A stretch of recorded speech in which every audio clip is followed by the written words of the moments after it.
ہم نے ہر دور میں تقدیس رسالت کے لیے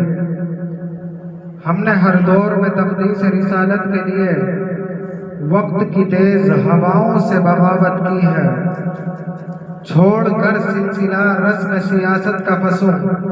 ایک نام محمد سے محبت کی ہے۔ محترم سامعین اکرام، آپ حضرات کے سامنے بیٹھنے کا مقصد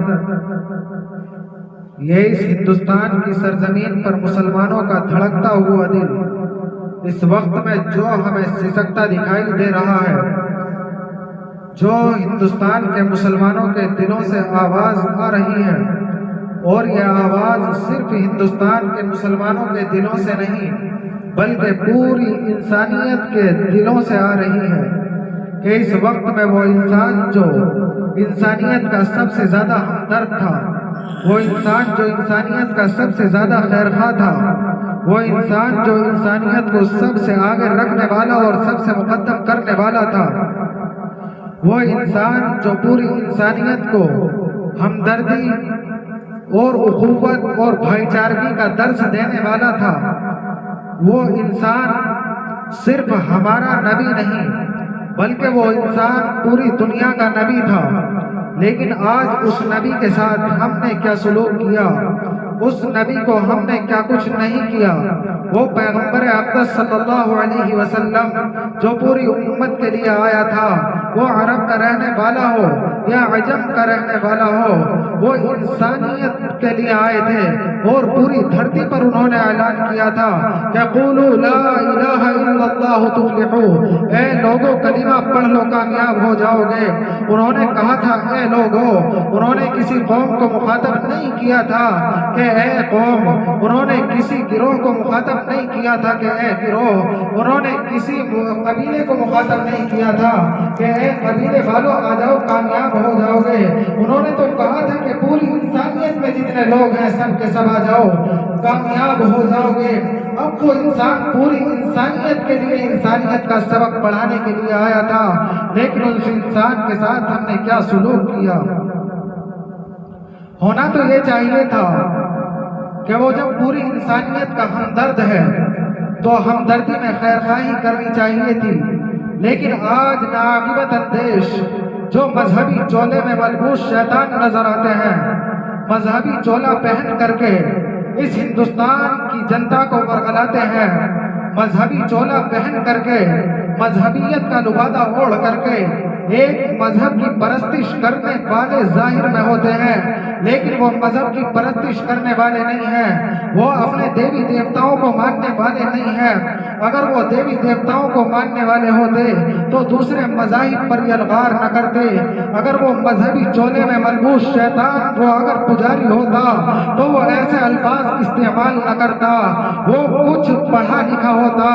لیکن اس کے ایسے القابات نوازنے سے تو معلوم ہو رہا ہے کہ اس کے پاس کوئی علم نہیں ہے، اسی لیے تو وہ ایسی زبانیں استعمال کر رہا ہے اور ایسی زبان استعمال کر کے وہ بتا رہا ہے کہ میرے پاس کوئی علم نہیں ہے اس کے سوا کہ میں ہندوستان کی جنتا کو ورغلاؤں۔ مجھے پہلے کوئی نہیں جانتا تھا اور میں پیغمبر اقدس صلی اللہ علیہ وسلم پر ان کا نام لے کر کے ان پر تبرہ بازی کروں گا تو مجھے دنیا جان جائے گی۔ سورج کی طرف یا چاند کی طرف تھوکنے سے اس تک تھوک نہیں پہنچتا، وہ تھوک اپنی طرف ہی آ کر کے گرتا ہے۔ اس نے بھی ایسا ہی کیا، چاند پر تھوکنے کی کوشش کی اور اس کے منہ پر آ کر کے پڑ گیا۔ وہ کیسے آ کر کے پڑ گیا؟ وہ ایسے پڑ گیا کہ اس بدبودار انسان کی زبان کھلی تھی ان کی توہین کرنے میں، لیکن لاکھوں زبانیں اللہ تعالیٰ نے ان کی تعریف میں کھول دی۔ ایک صرف اس انسان کی زبان کھلی تھی کہ ان کی توہین میں کروں، لیکن اللہ تعالیٰ نے ایک کے بدلے میں نہ جانے کتنے لوگوں کے دلوں کو اس طرف موڑ دیا اور ان کی تعریف میں زبان کھل گئی۔ اسی لیے تو قرآن نے کہا وَرَفَعْنَا لَكَ ذِكْرَكَ، آج ہندوستان کی گلیوں میں اس کی زبان نہیں رکتی، کل مکے کی گلیوں میں بھی ابو جہل کی زبان نہیں رکتی تھی۔ آج ہندوستان کی گلیوں میں اس جیسے بدبودار انسان کی زبان نہیں رکتی، کل مکے کی گلیوں میں عقبہ بن ابی معیط کی زبان نہیں رکتی تھی۔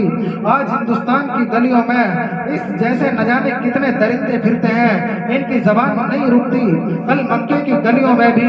ابو لہب کی زبان نہیں رکتی تھی۔ تو جواب قرآن دیتا تھا۔ ابو لہب جب آقا صلی اللہ علیہ وسلم کو کچھ کہتا تو قرآن کہتا کہ تبت یدا ابی لہب، کہ ابو لہب کے دونوں ہاتھ ٹوٹ جائیں۔ ارے جس کے بارے میں رب خود گواہی دے اور رب خود اس کے بارے میں کہے کہ یہ انسان پاک صاف ستھرا ہے، اس کے بارے میں اس جیسے انسان کیا ہوتے ہیں کچھ کہنے والے۔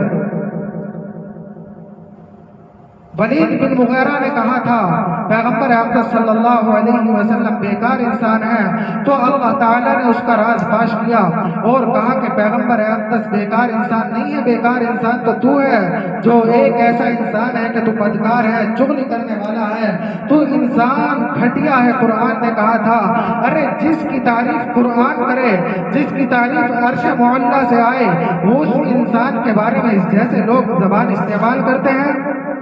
اب سے پہلے بھی لوگوں نے ایسی زبانیں استعمال کی۔ ایک مرتبہ جب ایک منگول عیسائی ہو گیا جس نے دریائے دجلہ میں خون کی نہریں بہائی تھیں، اس دریائے دجلہ میں پانی کی جگہ پر خون بہہ رہا تھا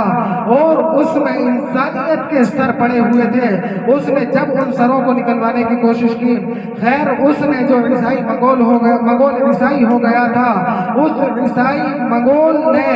پیغمبر اقدس صلی اللہ علیہ وسلم کی شان اقدس میں کچھ نازیبا کلمات کہے تو اس کا جو کتا تھا وہ کتا بھونکنے لگا۔ لوگوں نے اس سے کہا کہ آپ پیغمبر اقدس کے بارے میں ایسی زبان استعمال کر رہے ہیں، اس لیے یہ آپ کا کتا بھونک رہا ہے۔ اس نے کہا نہیں یہ میرا نسلی کتا ہے، یہ مجھے نہیں بھونک رہا۔ اس نے دوبارہ پیغمبر اقدس کی توہین کرنی شروع کر دی۔ اس کتے نے ایک زنجیر توڑی اور توڑ کر کے اس کی گردن پر آ گیا اور گردن پر حملہ کیا اور گردن پر دانت گاڑے، جب تک اس کو جہنم واصل نہ کر دیا اس کو چھوڑا نہیں۔ آج میں ہندوستان کی 30 کروڑ جنتا اور 30 کروڑ مسلمانوں سے کہہ رہا ہوں کہ ایک کتا جیت گیا۔